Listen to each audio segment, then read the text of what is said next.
সকল দাবি পূরণ করবে। আমরা শুধু ঐক্যবদ্ধ হয়ে আগামী দিনে আমরা রাজপথে নেমে আমাদের সকল দাবিগুলো আমরা পূরণ করতে চাই।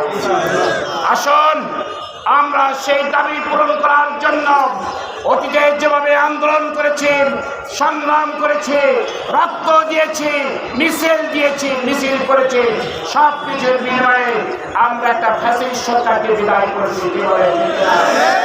ফ্যাসিস্ট সরকার বাংলাদেশের আর সূর্যর রূপ দেখবে না ইনশাআল্লাহ। যারা নব্য ফ্যাসিস্টের পরিচয় দিয়ে দেশ শাসনের জন্য অপচেষ্টা চালাচ্ছেন, তারাও কিন্তু ওই একই পথে হাঁটছে। জনগণ এটা মেনে নেবে না, জনগণ এটা মেনে নেবে না। আসুন ফ্যাসিস্ট সরকার বিদায় দিয়েছে আন্দোলন সংগ্রামের মাধ্যমে, রক্ত দেওয়ার মাধ্যমে। আগামী দিনে আমরা সবাইকে আন্দোলন করে নব্য ফ্যাসিস্ট বিদায় করতে রাজি আছে। সেই সংগ্রামে আমরা ঝাঁপিয়ে পড়ি। সবাইকে ধন্যবাদ।